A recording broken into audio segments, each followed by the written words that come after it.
Hello fellow readers, book lovers, and whoever else is watching this. I'm Emily at Midnight. Welcome to my channel. It's spooky season, so obviously I thought we should talk about something spooky. Maybe a classic spooky motif.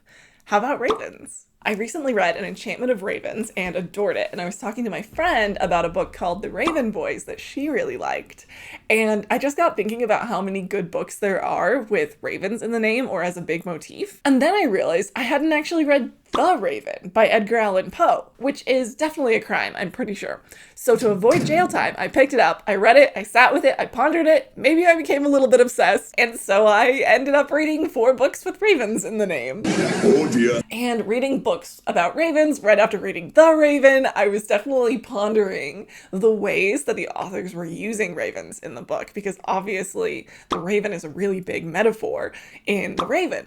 And so it was just really interesting to get into that and read all of that, and so I'm going to talk about it with you.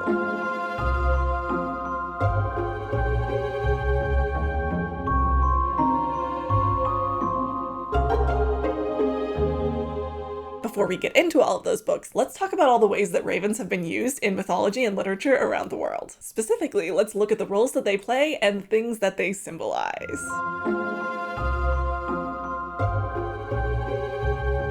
Let's start where most people in the West start when they think about mythology, ancient Greece. Ravens were associated with the god Apollo in Greek mythology. Apollo was the god of prophecy, oracles, music, song, poetry, archery, etc., but he was also the messenger god, and ravens were known as his messengers. The most famous myth telling this relationship is told in the Apollodorus. Apollo fell in love with a mortal named Coronis, but after he left, she fell in love with another mortal named Ichthys. One of Apollo's ravens that were white at the time saw this and reported back to Apollo, and he became so enraged he asked his sister Artemis to end her. Then, in his misery and grief and regret, he scorched his raven for bringing him such bad news, and ravens were black evermore. Let's move on from Greece and talk about more ancient symbolism by discussing the Hebrew Bible. Ravens appear a few times in the Bible, the first of which is the story of the Great Flood. The book of Genesis chapter 8 tells how Noah stayed in the ark for 40 days and then released a raven to look for land, but it flew back and forth for a time, finding none. He later, and more famously, sends out a dove that also doesn't find land at first, but after 7 days comes back having found land. According to Questions and Answers on Genesis 2:38, Philo of Alexandria, who was a 1st century Jewish scholar, interpreted the raven as a symbol of vice and the dove as a symbol of virtue. This is a common theme that I've seen for ravens in literature, but it isn't the only reputation that they have, not even in the Hebrew Bible. In the first book of Kings, chapter 17, there's a prophet named Elijah who prophesies that there will be a drought and a curse upon those who reject the God of Israel. He then flees into the wilderness at God's command and is told, "You will drink from the brook, and I will have directed the ravens to supply you with food there." The passage continues, "He went to the Kerith ravine east of Jordan and stayed there. The ravens brought him bread and meat in the morning and bread and meat in the evening, and he drank from the brook." In this story, we see the raven as a form of a messenger from the God of Israel, similar to the Greek symbolism, but more than just a messenger, the raven here is a symbol of how the God of Israel provides for his people. Stories of ravens continue past the Hebrew Bible. There's a similar illusion of how ravens show the provisions of the God of Israel later in the New Testament as well, when Jesus tells the 12 disciples to not worry about how they'll provide for themselves while doing his work. In chapter 12 of the Gospel of Luke, he tells them, "Consider the ravens. They do not sow or reap. They have no storeroom, yet God feeds them. And how much more valuable are you than birds?" Ravens are also depicted as guardians in Christianity. They are said to have guarded the bodies of several Christian martyrs, including St. Vincent of Saragossa in the 4th century CE. The most interesting Christian myth about ravens as guardians, in my opinion, though, is included in the stories of German Emperor Frederick I, also called Barbarossa, meaning Redbeard, who was Emperor of Germany in the 1100s. The most famous telling of this myth is in the poem Der Alt Barbarossa, written by Friedrich Ruckert in 1817. It tells how Barbarossa didn't actually. In fact, he lay in an enchanted sleep with his faithful followers and knights in a cave under the Kiefhauser mountain. Sorry, my camera died, but back to Barbarossa. It is said that when ravens fly over the mountain, he will remain asleep. But when the ravens leave the mountain, he will rise in glory and restore Germany under his rule. Here, the ravens are clearly standing as guardians over the enchanted hill, but they also serve as a form of messenger or watchman for the king. Continuing in the European strain, let's discuss the Celts. Ravens played a prominent role in Celtic mythology as well. According to the Irish saga The Táin, the Celtic war goddess Babd often took the form of a raven, sometimes specifically to pick corpses clean after a battle. Because of the association with the goddess of war, ravens became associated with darkness and especially the of soldiers in battle. Sorry, I had to do a little bit of censoring there for YouTube. They don't like hearing certain words on the platform. Sorry about that. Moving further north, let's talk about ravens in Norse mythology.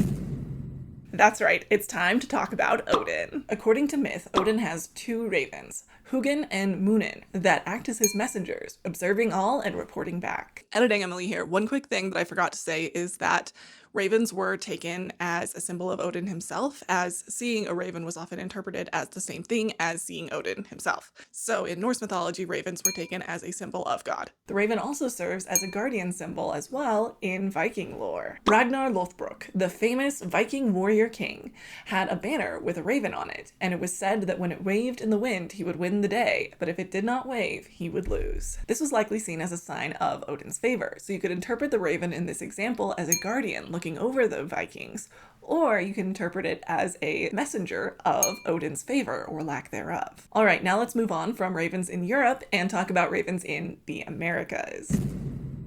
The Tlingit people of what is now Alaska, British Columbia, and the Yukon have two prominent ravens in their myths. The first is the creator raven, who created the world and hung the sun in the sky, and the second is a cunning, sly, childish raven. The myths around this second raven include a creation story, where the Great Spirit created everything that exists and put them in individual boxes, giving those boxes to each of the animals. Each animal opened their box and discovered something wonderful, like fire, wind, mountains, plants, etc. The final box included all the light in the world, but the seagull wanted it all for itself, so it flew away with the box, having never opened it. All of the animals tried to convince the seagull to give the box back or open it and share with everyone, but no matter how much they begged or pled, the seagull would not give in. So eventually all of the animals turned to the cunning raven to use its wits. It snuck up on the seagull and put a thorn in its foot, and while it was distracted, flew off with the box. Finally, the raven was able to open the box, and the sun, the moon, and the stars all leapt out, and there was light. In this myth, we see the raven as a trickster and provider, both. The raven has to use its cunning mind to outsmart the seagull, and in doing so, is able to bring a gift from the Great Spirit forward for the good of all. As you can see, there are thousands of myths that include ravens from across the world. I can't talk about all of them, but hopefully you can kind of get the gist of how ravens have been used in myth and literature throughout time. So it's finally time to talk about the 4 books about ravens that I read and how they use the raven as symbolism.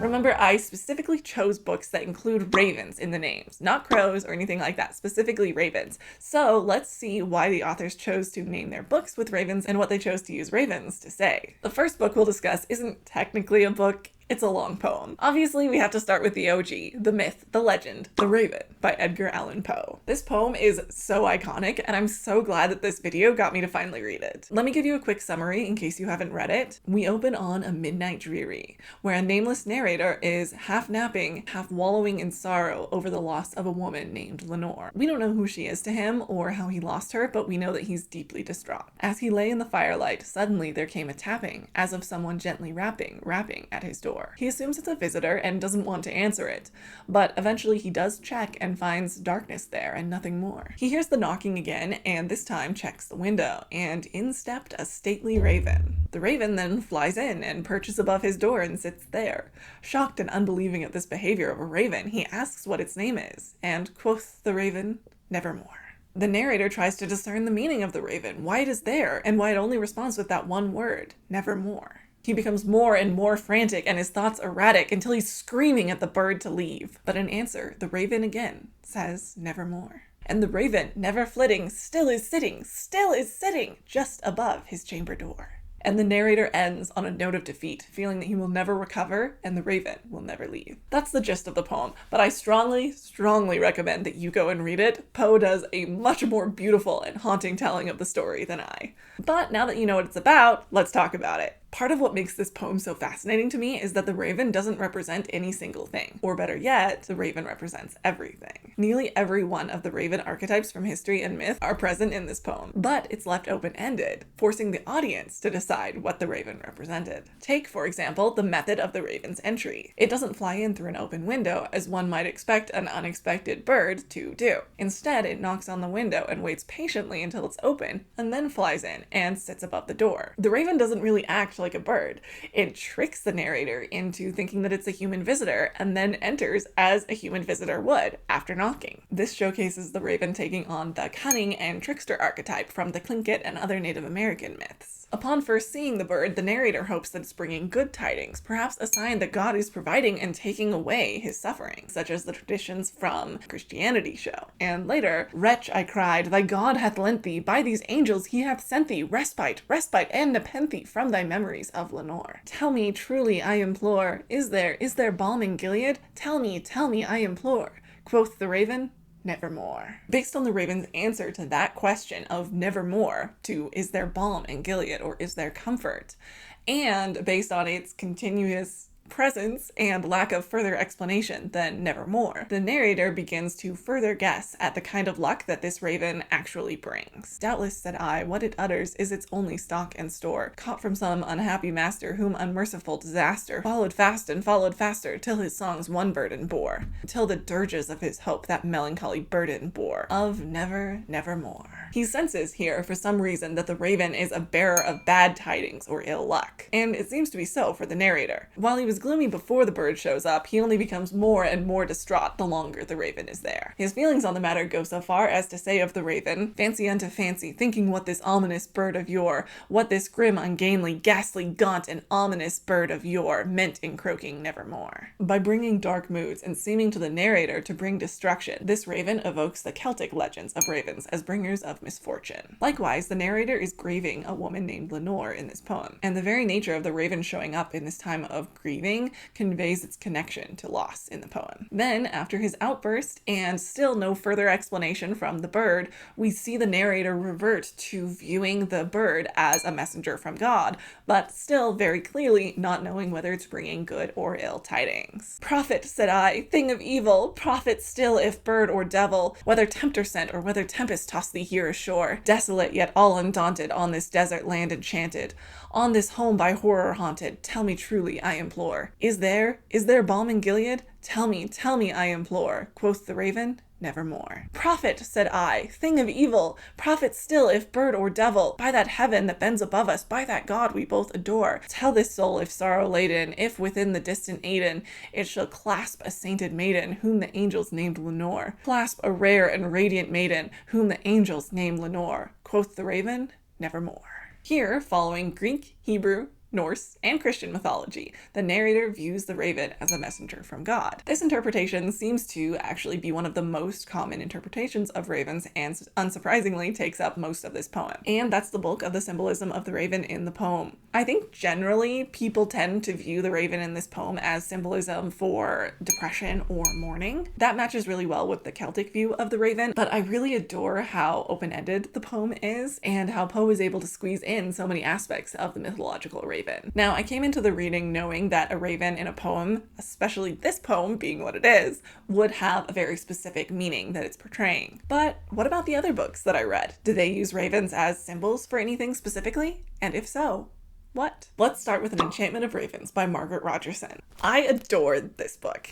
It's a YA high fantasy novel. It takes place in a human village and in multiple high fae courts. The story follows Isabel, an expert young painter who trades her craft with fair folk for charms. She paints them and asks for a spell or charm in return, but she knows better than to wish for riches or beauty. The fair folk are cruel and will twist most wishes into curses. She knows that in order to come out mostly untouched from an encounter with a fairy, she must be equally cunning and think over every aspect of a charm to ensure her wording can't be used to harm her. In an unexpected encounter with a powerful fae, she asks for a sign before danger comes. The sign the fairy decides to give her is ravens. One raven serves as a mild warning, then increases in number according to the severity of the danger, up to a dozen ravens signifying certain doom. Then Isabel finds herself caught up in an unexpected adventure to the dangerous lands of the Fae. And there's danger and drama and intrigue and beautiful romance, but that's not what this video is about, so go read it for yourself. We're talking about ravens. Ravens! As you might have guessed from that description, the role of the ravens in this book is laid out incredibly clearly, the most clearly out of all the books that I read. The ravens are messengers from godlike figures, and as such carry warnings of ill tidings and danger. These ravens show up throughout the book, dutifully delivering their warnings. Oh, and there is one more aspect about ravens in this book. A prominent fairy in the story can turn back and forth from human form to raven, which reminded me a lot of the Celtic goddess Babd. Okay, let's move on to the third piece of raven literature, A Court of Ravens and Ruin by Eliza Rein. As one might guess from the title of this book, it takes place in the Fae courts and has a human protagonist. This book was actually pretty disappointing as it doesn't have much of a plot. Not that things don't happen, they do, but not a single arc is wrapped up by the end of the book. Not one. Somehow every single person in the process of this book forgot that the first book is supposed to have arcs of its own that get resolved, rather than just serve as introductory material for the rest of the series. I'm not really sure how that happened, but despite my disdain for this book, I will still give you a description of the book briefly. In this world, there are 5 Fae courts. Editing Emily again. While I was filming this, I forgot what the 5 courts were, but I looked them up. They are the Fire Court, the Gold Court, the Shadow Court, the Ice Court, and the Earth Court. Our main girlie is named Reyna, which felt like deja vu from another book that I just read, Can't Spell Treason Without T. She's from the Gold Court, and she's rune-marked, which means that she can use gold magic to craft gold into something that the gold fairies can use for gold magic. She's also the only redhead to have ever existed, human or fae, in this whole world. Oh, and she's also a slave. Well, all humans are slaves to the Fae. Also, the humans seem to pray to Odin, Thor, and Freya. It's not really fully explained, but those seem to be the only connections to Norse mythology going on in the book. Oh, and the world is called Yggdrasil, which is a Norse mythology term, but the rest of the world building seems very much to be Eliza Rein's own fantasy world. Anyway, Reyna is captured and taken to the Dark Court, or Night Court, I'm not really sure. She's trying to figure out why, but as I mentioned, not a single thing gets wrapped up in the book. So we don't know why. Don't come to the first book for answers because you will not get a single one. Maybe we'll find out why the prince wanted her there in book 2, but I'm not crossing my fingers for that. Anyway, let's talk about ravens. They're in the title, so clearly they're going to play some kind of prominent role in this book. So how does the author use them? Unfortunately, despite clearly signaling that they're going to play a major part in this book, they actually don't.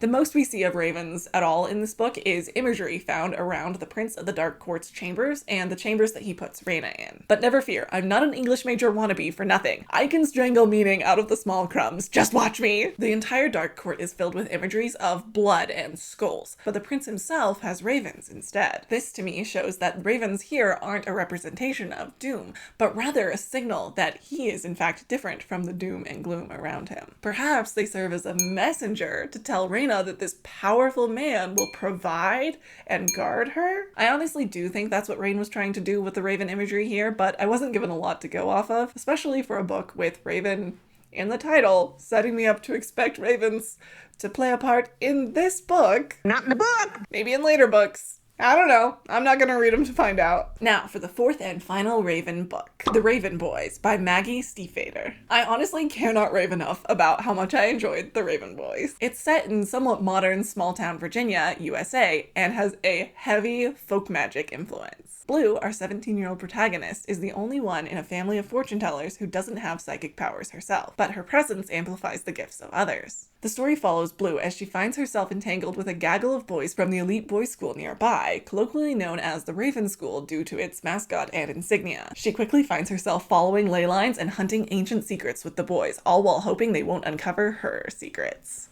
I love it so much. It's so good. This book was probably the most interesting to dissect because there are layers to this thing. First, we have the Raven Boys. I'm not sure I can accurately determine them being called the Raven Boys based off of just the first book, but I'm gonna try anyways. To Blue, the Raven Boys signify wealth. They are symbols for a more powerful group who control the world. Perhaps like ravens stood in as a symbol of God in Norse mythology. Actually, I can do better than that. Those particular ravens match the Celtic view of ravens bringing danger and doom. The boys brought dangerous dangerous adventures, mystery, and even battles, all with this sense of impending doom to her life. But wait, there's more! But there's more!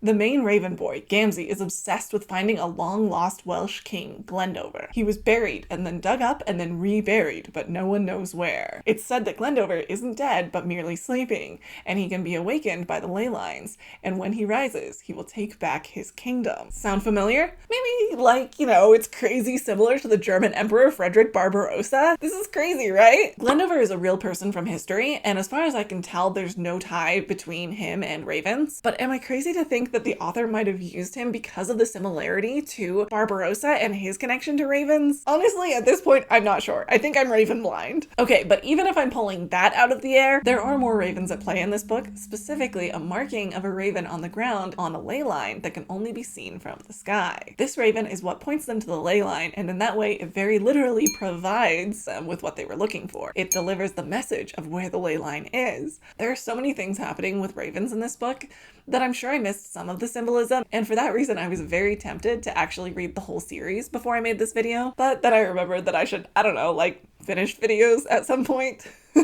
But let me know what you thought of my interpretation of how authors used ravens in their works, and where they drew on previous folk and mythological interpretation, understanding, and imagery of ravens. Would you have interpreted any of these ravens differently? Feel free to comment below and tell me how you've seen ravens used in books. I really hope you enjoyed this spooky video featuring our favorite Halloween critter, the raven. Thank you so much for watching. Please give this video a like if you liked it, and don't forget to subscribe. Feel free to follow my Goodreads, Insta, etc., all of which are Emily at Midnight and are linked below. Also, check out my recent video where I discuss the cozy fantasy genre. Or if you like Harry Potter or Wheel of Time, I discuss those books as well. Have a wonderful day, treat people with respect, and pick up a book. I realized you can't really see my fancy decor in the video, but I've got these two cute little ghosts and then this raven that was originally a bluebird perched on a flower branch, and then for a Halloween craft I turned him into this spooky little guy.